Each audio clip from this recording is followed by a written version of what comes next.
करने का काम किया है और यहाँ लोकतंत्र व्यवस्था भी।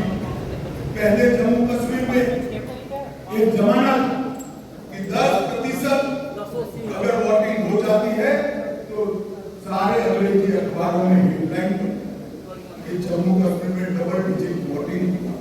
आज मैं बताना चाहता हूँ ब्लॉक विकास परिषद के चुनाव में 98.3% और अभी जो हुआ आम चुनाव उसमें 58.46% वोट, जो रिकॉर्ड वोट है, जो बताता है कि घाटी और जम्मू दोनों की जनता लोकतंत्र के साथ। बम की परछाइयां जमा के मशीन गनों की आवाज कश्मीर में लंबे समय सुनी। ये 10 साल में धारा 370 हटाने के बाद विशेष रूप से यहाँ के सुरक्षा परिदृश्य में आमूलचूल परिवर्तन हुआ है। पहले कुल घटनाएं 7,217 10 साल में हुई थी, 4 से 14 में, 14 से 24 में सिर्फ 2272 पर आकर अटकी और वो 70% की कमी घटा दी। कुल मृत्यु में 66% और नागरिकों की मृत्यु में 80% कमी दर्ज करने का काम हमारे प्रशासन ने किया और सिक्योरिटी फोर्सेस की मृत्यु में भी भारी मात्रा में कमी आई। और इसके साथ जो आम जनों के साथ जुड़ा हुआ है, ऑर्गेनाइज्ड कॉम्पेटिंग 2010 के मानक को पकड़े तो 2654 घटनाएं थी। 31 अगस्त 2024 तक 23 से 24 में एक भी घटना ड्रोन पेंटिंग की नहीं हुई। ऑर्गेनाइज्ड हड़ताल पहले 132 थी, पाकिस्तान में बैठकर हड़ताल का नारा देते थे, लाठी बंद हो जाती थी। 132 से बना एक भी बंद नहीं हुआ है। ड्रोन पेंटिंग में नागरिकों की मृत्यु 112 हुई थी, अब 0 है। 30 साल के बाद घाटी में थिएटर चालू हुए हैं, रात्रि शो चालू हुआ है और 32 साल के बाद ताजिया का जुलूस शांतिपूर्वक तरीके से निकला। अमरनाथ की यात्रा हो या मां वैष्णो देवी की यात्रा हो, रिकॉर्ड तोड़ यात्रिकों ने जम्मू कश्मीर की विजिट की है और यहाँ के टूरिज्म में बहुत बड़ा बदलाव आया है और बढ़ोतरी हुई है। संपूर्ण टेरर इकोसिस्टम को ध्वस्त करने के लिए ढेर सारे काम करे गए और अभी मैं एनसी का घोषणा पत्र पढ़ता था, मुझे तो आश्चर्य हुआ है कोई पॉलिटिकल पार्टी इस प्रकार का घोषणा पत्र जारी करती और कांग्रेस जैसी राष्ट्रीय दल इसका मौन समर्थन करती। मैं राहुल गांधी जी को पूछना चाहता हूं कि आप देश की जनता के सामने और जम्मू कश्मीर की जनता के सामने स्पष्ट करें, आपका मौन धारण करने से कुछ नहीं होता। क्या नेशनल कॉन्फ्रेंस के एजेंडा के साथ कांग्रेस पार्टी सहमत है या नहीं? आप हाँ या ना में जवाब दीजिए। मुझे मालूम है वो नहीं देंगे, मैं बता देता हूं वो पूर्णतया सहमत है। क्या एजेंडा है? पत्थरबाजी की घटना करने वालों को हम छोड़ देंगे, टेररिज्म के केस में जो जेल में विचार करेंगे, जो टेररिस्टों के सगे संबंधी पर कठोर कार्यवाही की है इस पर विचार करेंगे, फिर से 2 झंडे प्रस्तावित करेंगे। क्या कांग्रेस पार्टी ये एजेंडा के साथ सहमत है? क्या आप 370 फिर से वापिस लाना चाहते हैं? इसकी बात आपने करनी चाहिए। मित्रों, एक दूसरी बात, भारत सरकार की 300 व्यक्तिगत लाभ की योजना है, जैसे 5 लाख तक का हेल्थ का पूरा खर्चा जम्मू कश्मीर उठाते हैं, हर घर में पीने का पानी पहुंचाना है, हर घर में बिजली पहुंचानी है। इस प्रकार की 300 अलग-अलग व्यक्तिगत लाभ की योजना है। 300 में से 259 में जम्मू कश्मीर देश में नंबर 1 पर है, नंबर 1 पर है। इससे मालूम होता है कि पूरा कॉर्पोरेशन 100% सेंचुरेशन की दिशा में आगे बढ़ रहे हैं। जम्मू कश्मीर की जनता हमें मैंडेट देती है, तो मैं विश्वास के साथ कहना चाहता हूँ कि अगले 2 साल में 100% सेंचुरेशन कर उठाएंगे। भाई और बहनों, हमने जम्मू कश्मीर के चुनाव घोषणा पत्र में ढेर सारे संकल्प लिए, तो मैं फिर से एक बार कहना चाहता हूँ, हमारा सबसे बड़ा संकल्प है शांतिपूर्ण, सुरक्षित, विकसित और समृद्ध जम्मू कश्मीर का निर्माण। भाई और बहनों, 10 साल में जो हुआ है, हम काफी मंजिल के काफी नजदीक। एक बार जम्मू कश्मीर की जनता का, आवाम का अगर हमें आशीर्वाद मिल जाता है, तो मैं भरोसे से कह सकता हूँ, भारत के बाकी हिस्सों की तरह यहाँ के बच्चे भी भारत के विकास में योगदान भी देंगे और जम्मू कश्मीर में सात अर्थ में स्वर्ग बनाने का काम यहीं के युवा करेंगे। हमने तय किया है कि महिलाओं के उत्कर्ष के लिए कई सारे निर्णय करेंगे। हम मां सम्मान योजना के तहत सबसे वरिष्ठ माता को, घर में एक वरिष्ठ महिला को, बहन को प्रतिवर्ष 18,000 रुपए की सहायता उनके जीवन यापन के लिए देंगे। महिला स्वयं सहायता समूह के लिए अब तक के बैंक ऋण को हम सहायता देकर माफ करने की योजना करेंगे। उज्ज्वला के सारे लाभार्थियों को 2 LPG सिलेंडर हम मुफ्त देंगे। जम्मू और कश्मीर में पंडित प्रेमनाथ डोगरा रोजगार योजना के तहत 5 लाख रोजगार के अवसर पैदा करेंगे। प्रगति शिक्षा योजना के तहत प्रतिवर्ष DBT के माध्यम से कॉलेज के विद्यार्थियों को 3,000 रुपया ट्रैवलिंग अलाउंस देंगे। जम्मू और कश्मीर के युवाओं को JKPSC और UPSC की प्रतियोगी परीक्षा में सक्षम बना करने के लिए 2 वर्षों के लिए 10,000 तक की कोचिंग फी का रीएम्बर्समेंट करेंगे। परीक्षा केंद्रों तक ट्रैवल कॉस्ट को हम रीएम्बर्स करेंगे। दूर दराज के क्षेत्रों में उच्चतर माध्यमिक कक्षाओं को जो छात्र छात्राएं हैं, जिसका सबसे बड़ा फायदा पंजाब की और दोनों और पहाड़ी क्षेत्रों में रहने वाले लोगों को होने वाला है, उनको हम टैबलेट और लैपटॉप प्रदान करेंगे। जम्मू कश्मीर अर्थव्यवस्था के विकास के लिए 3 क्षेत्रीय विकास बोर्ड का हम स्थापना करेंगे। फिर पंजाब की जम्मू की ओर सारी संभावना है टूरिज्म को डेवलप करने की। अगर जो स्टेप मदर एटीट्यूड के तरह NC के नेतृत्व में घाटी की पीर पंजाब की इस ओर कोई टूरिज्म विकास का काम नहीं हुआ, हमने तय किया है जिला राजौरी में ठंडा मंडी के आसपास एक आकर्षक पर्यटन शहर नया बनाएंगे, जो पहलगाम से भी ज्यादा आगे होगा और वो पहलगाम का भी पूरा टूरिस्ट यहाँ पर 5 दिन रहेगा, तो 3 दिन पहलगाम भी जाकर रहेगा। और वो जो वहाँ जो 7 बड़ी झीलें हैं, वो 7 झील और जगह को छोड़कर एक बड़ा पर्यटन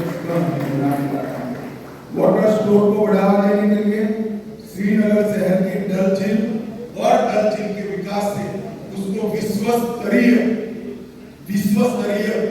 एक लेक पर्यटन का क्षेत्र बनाएंगे।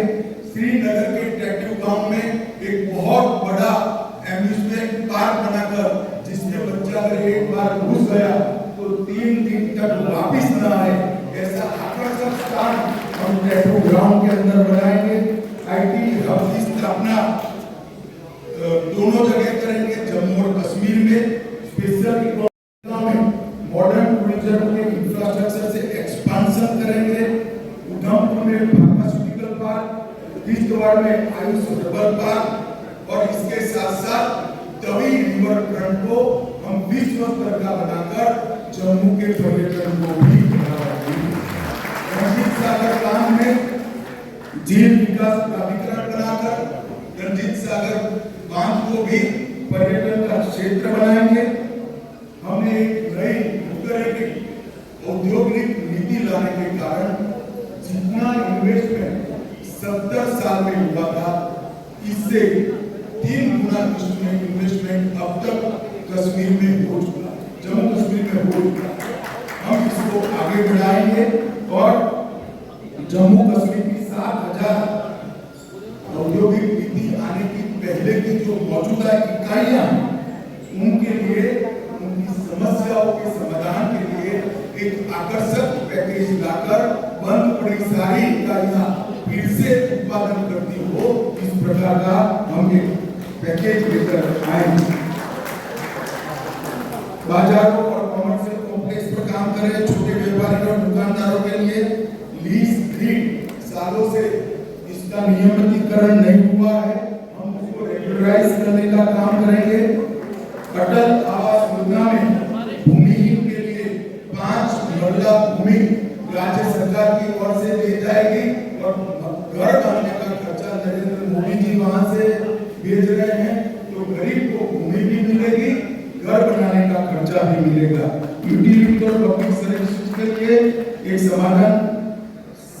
समस्या बिजली और पानी के बकाया बिलों के लिए एक समस्या समाधान योजना लेकर बकाया बिलों पर हम बड़ी राहत देने का काम करेंगे। घर से घर में 100% सैचुरेशन करेंगे।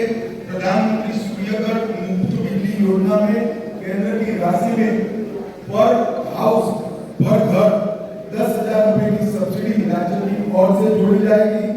वृद्धावस्था, विधवा और विकलांगता का जो पेंशन है उसको हम 1,000 से बढ़ाकर 3,000 करेंगे।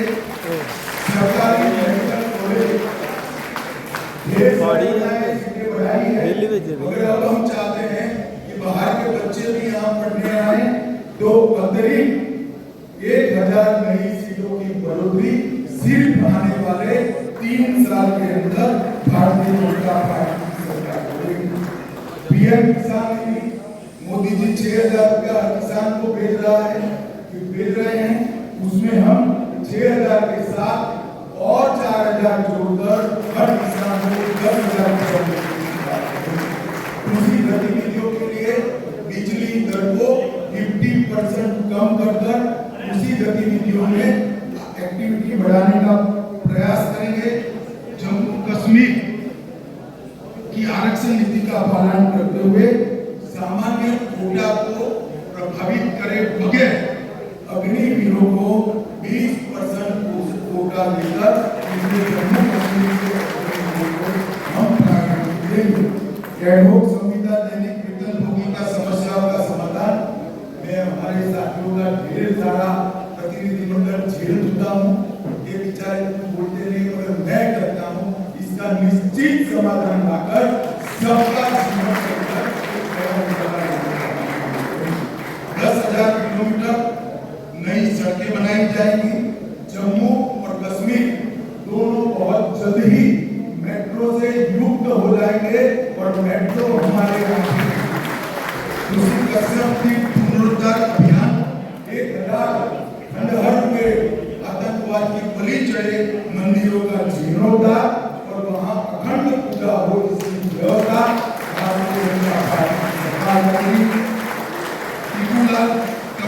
विस्थापित समाज पुनर्योजना में अनेक प्रकार के नए प्रावधान हम जोड़ने जा रहे हैं, मैं अभी बताना नहीं चाहता हूं।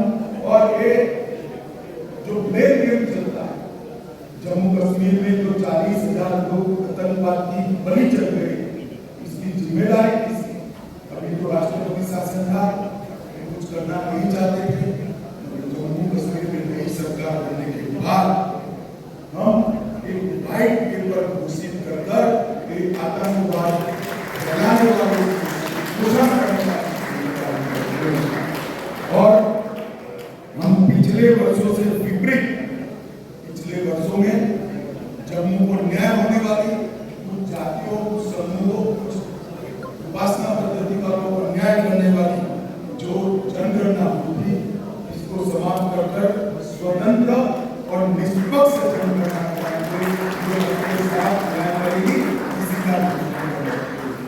सबसे बड़ा वादा है आतंकवाद पर जो प्रहार चालू है उसको और बड़ा कर आतंकवाद को भारत की सरहदों के पार देते हुए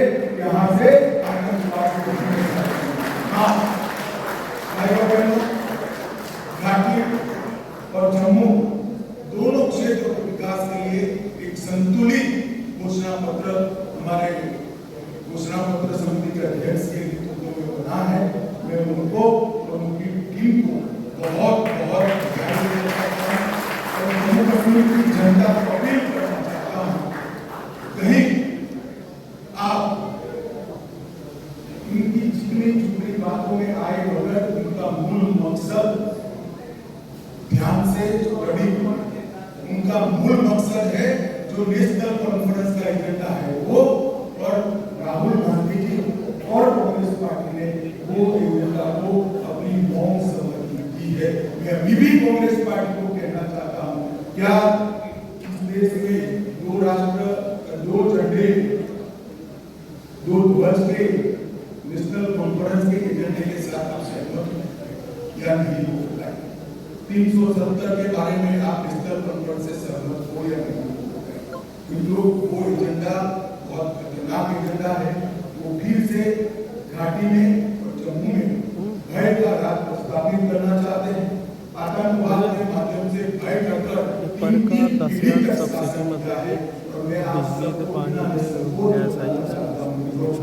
मैं यहाँ घाटी में भी कई बार आया, जम्मू में भी कई बार आया हूँ। अब जो टेररिज्म के साथ है, जम्मू कश्मीर के साथ नहीं रहेगा।